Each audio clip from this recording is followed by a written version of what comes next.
De rupture, je vous le dis, clairement, vous allez en chier. Non mais ça va. Ah non, non, il faut dire, il faut mieux. Non, non, moi je suis d'accord. Il faut mieux. Hello les amours. Bon, aujourd'hui on se retrouve tout en fleurs pour vous parler d'un sujet un peu difficile. On va parler rupture. Bon, forcément, une fois dans sa vie, au minimum, on subira ou nous annoncerons une rupture. Je sais pas c'est quoi le plus dur. Est-ce que le plus dur c'est de faire une rupture ou est-ce que c'est d'en encaisser une, tu vois? Je pense que le plus dur c'est de rompre. Tu vas faire mal à la personne, parce que ça dépend des caractères, hein, mais tu fais mal à la personne et après tu peux être tenté de te dire est-ce que j'ai fait le bon choix. Alors quand tu l'as subi, bah, t'as pas le choix que d'accepter en fait. Mais prendre la décision c'est chaud quand même. C'est une des ruptures, ça fait mal. Que tu aies décidé ou non, que la relation ait duré longtemps ou non, une rupture ça fait mal. Tu as fait rentrer dans ta vie quelqu'un qui est rentré dans ton quotidien. Ça veut dire que le matin, on nous connaît les filles. Ça fait une semaine que t'es avec le gars, tu t'imagines mariée avec des enfants. On le sait. Fais pas genre. Pas genre. Donc à partir du moment où tu rentres avec lui, même au bout d'un mois, genre tous les matins tu te levais en pensant à lui. Et genre là, genre tu sais ça. Tu lui envoies ton petit message de bonne nuit, tu te réveilles en disant bonjour. Ouais, mais genre comment te dire, tu te sens vide. Genre le lendemain d'une rupture le matin. Tu te sens vide. Tu n'as pas de message à envoyer. C'est con, mais tu n'as pas de message à envoyer ou à quelqu'un qui raconte. T'as plus de but. Ouais. C'est bizarre un peu, c'est un peu con d'ailleurs. La personne est rentrée dans ta vie, elle connaît ta famille, tes amis, toi de même. Tu la vois tout le temps, tu passes tes week-ends avec, peut-être même que tu habitais avec. Et là, tout s'effondre. Mais même entre filles, on connaît, tu parles terpin du mec, tu lui donnes un surnom pour que personne ne s'en rende compte, tu le pistes sur les réseaux sociaux, Snap, Insta, Facebook, on a vu, on connaît, on sait. Les filles, si vous avez vraiment jamais vécu de rupture, je vous le dis, clairement, vous allez en chier. Non mais ça va. Ah non, non, il faut dire, il faut mieux. Non, moi je suis d'accord. Il faut mieux. Ah, t'as jamais vécu de vraies ruptures difficiles, Nana? Mais ça va, j'ai vécu des ouais, non, la vérité non. T'as jamais vécu de Moi je suis d'accord qu'on quitte. Moi je quitte. Mais t'as jamais vraiment vécu une rupture? Si j'avais écrit une lettre. Oui, mais c'était pas pareil. Genre, moi j'ai vécu la vraie rupture. Et franchement, mais il vaut mieux que c'était à pire et au final tu dis ah bon en fait ça va. Attends. Non. Attends, parce que genre elles vont partir en dépression. Non, mais attendez, il y a la suite. Oui voilà, il y a la suite, il y a l'après, ouais, sur le coup ça fait mal. On connaît les filles, ça fait mal sur le coup, ta vie tombe, ta vie s'écroule. Et en vrai au bout d'une semaine. Voilà, alors la première semaine c'est la pire. Après il y a quand même, tu penses quand même tout le temps. Mais les mecs c'est l'inverse. Tu penses plus. Nous c'est la première semaine.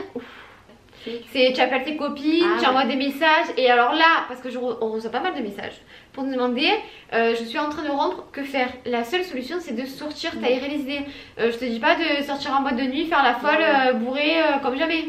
Moi j'avais pendant une semaine je faisais que sortir, aller au cinéma, aller faire des magasins. Le cinéma c'est parfait, genre tu te fais une série entre copines, pas seule, Tu te regardes une petite série Netflix, vous faites un week-end entre filles, tu sors boire un verre en boîte, tu vas prendre un goûter dehors. Tu vas manger de glace, tu manges au resto, tu fais venir tes copines à la maison. Tu dépenses un peu d'argent. Bon l'argent, le shopping, on connaît, c'est le meilleur des remèdes. Avant de dormir parce que tu écoutes de la musique, non pas la musique, non, pas la musique, non.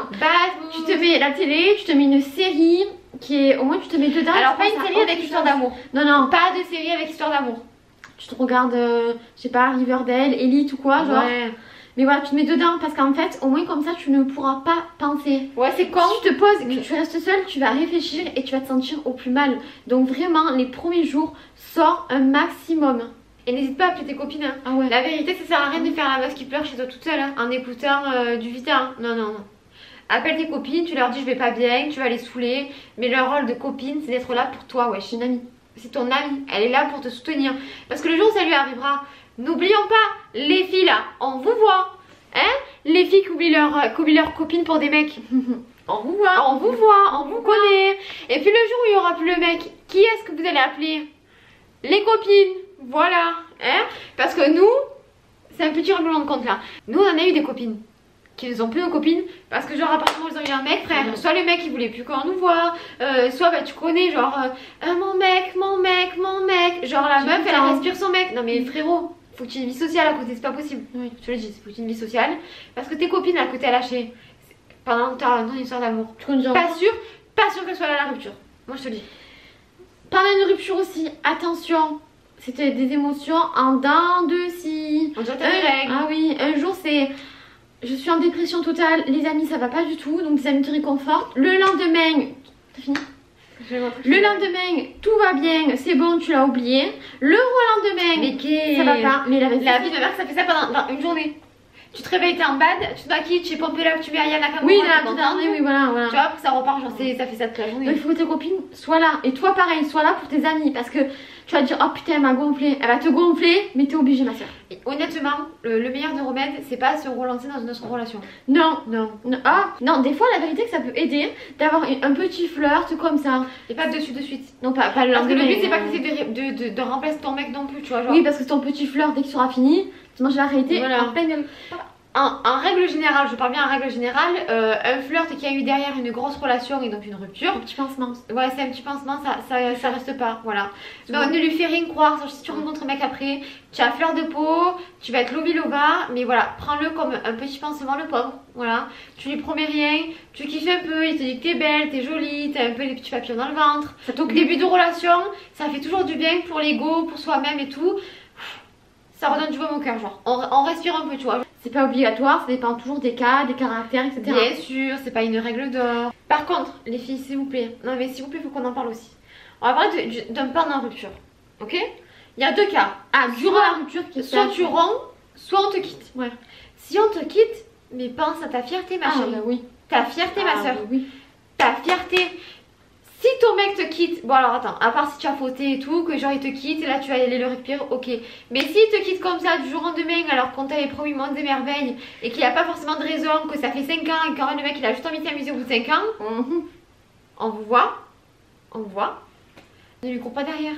Mon frère, t'as fait ton choix, t'es sûr que tu vas t'amuser, tu es sûr que tu vas aller voir ailleurs. Et il y a une fierté, hein. T'oses. Il y a une fierté, hein. T'oses. Je sais pas comment. Alors, un mec revient toujours. Comme on dit, un chien revient toujours à son maître.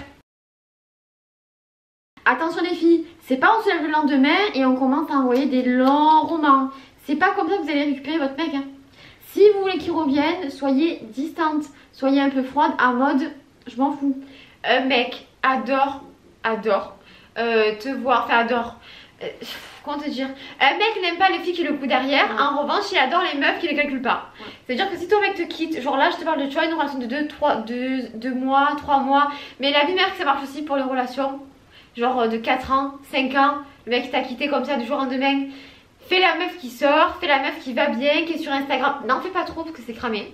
Mais fais la meuf qui sort, tu vois, tu montres une gaufre par-ci, un petit paysage par-là, un petit sac Zara, un petit cinéma. Montre que ça va, wesh, que tout va bien, tu vis. Et tu le calcules pas, vis. Et je te jure qu'un mec qui te voit vivre, c'est le meilleur moyen pour qu'il revienne. Parce que s'il voit que tu es toujours dans les parages à lui envoyer des longs messages, il va se dire elle est toujours là, elle me gonfle, elle m'envoie des romans, il ne reviendra pas.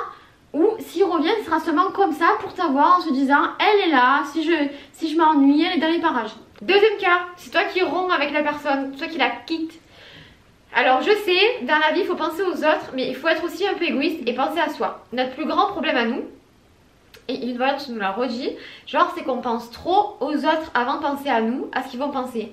D'abord avant la rupture, il y a toujours des solutions. Tu peux en parler avec la personne, dire en ce moment ça va pas, etc. et tout. Si vraiment tu vois que les efforts ne sont pas présents et que tu vois que la personne, l'amour est peut-être passé. Ouais, passé, ouais. Voilà, que tu t'intéresses à quelqu'un d'autre, donc du coup que tu as moins d'intérêt pour cette personne. Dans ce cas-là, oui, il y aura la rupture. Ne t'empêche pas de quitter quelqu'un parce que tu as peur de lui faire de la peine. Attention. Le problème étant, c'est que dans tous les cas, ça ne va pas durer. Tu vas rester avec elle, tu vas lui faire un bébé, tu vas te marier, tu vas acheter un appart et tu es pas heureuse. Il y a quelqu'un pour vous dans cette terre, hein. Si vous n'êtes pas heureux, arrêtez. Ça va faire mal un bon coup, ça va faire mal à la personne avec qui vous êtes. Mais c'est pas grave, elle se relèvera. Et justement, elle apprendra de cette relation-là. Chaque chose n'arrive pas par hasard en fait. De chaque relation, vous allez en tirer quelque chose. La dernière fois, j'en ai parlé en story. En fait, il y a être amoureux et il y a aimer. Être amoureux, c'est un sentiment comme la joie, comme la peur, l'énervement. Voilà, être amoureux, c'est vraiment un sentiment en dents de scie, comme quand tu as tes règles. Tu peux être très amoureux un jour et le lendemain, tu te trouves beaucoup moins amoureux. C'est-à-dire que tu as les coucouillettes à l'envers, clairement. Il t'a gonflé et tu es plus amoureux. Tu es pas genre, c'est comme ça. Et le lendemain, tu vas être tu vois, c'est vraiment comme ça, ça dépend de ton humeur. Voilà, ça dépend de l'humeur. Ensuite, tu as le mot aimer et tu as le sentiment d'aimer. Aimer la personne, c'est pas pareil. C'est pas le truc où ça monte, ça descend, genre, c'est l'amour de ta vie des papillons. C'est pas ça aimer. Aimer, c'est genre ressentir quelque chose de très fort dans ton cœur, c'est pas les papillons. Les papillons, c'est être amoureux. Le cœur, c'est aimer, genre. Et aimer, c'est un sentiment constant. Stable, tu l'aimes toujours. Tu vois dans le futur avec lui, tu t'imagines dans le futur. Dans tous les cas, une rupture, ça fait mal. On va pas dire le contraire. Ça fait mal, mais c'est un renouveau. C'est une nouvelle étape dans ta vie. Tu vas faire un point, tu vas voir où tu en es dans ta relation, qu'est-ce qui allait, qu'est-ce qui n'allait pas. Tu vas te remettre en question aussi, c'est très important pour s'améliorer toujours encore plus. Et ça ira mieux, ne t'inquiète pas. Ça fait mal, mais il y a toujours un après. Il n'y a que la mort qui pardonne pas, d'accord? Donc quand il y a la fin de quelque chose, c'est que c'est le début d'une autre chose. Et ce sera toujours comme ça dans la vie, genre. Ne te dis pas, j'ai passé 5 ans, j'ai gaspillé 5 ans de ma vie. Non, tu as grandi aux côtés de cette personne, tu as appris avec elle, tu as appris de nouvelles choses. Peut-être que ta vie ne serait pas la même à l'heure actuelle si tu n'avais pas été avec lui. Donc non, tout est, comment te dire, tout a un sens. Voilà, tout a un sens dans la vie. Tout a un sens. Même si la relation a duré 5 ans et ça se termine, ou 1 mois et ça se termine, c'est pas grave. Prends que le bon côté. Si ça se termine, c'est pas grave. Tu te relèveras et encore plus forte. On espère que cette vidéo vous a plu et surtout qu'elle vous aura aidé. N'hésite pas à taguer ta copine qui est en pleine rupture. Si elle voit cette vidéo, ça pourra peut-être l'aider. Et comme d'habitude, n'hésitez pas à commenter, liker, partager. Abonne-toi juste en dessous et surtout, active la petite cloche pour ne rater aucune de nos vidéos. Gros bisous les amours! Et du coup, le petit ensemble, en fait, c'est une chemise avec un petit short. Il vient de chez Pretty Little Thing. Toutes les deux.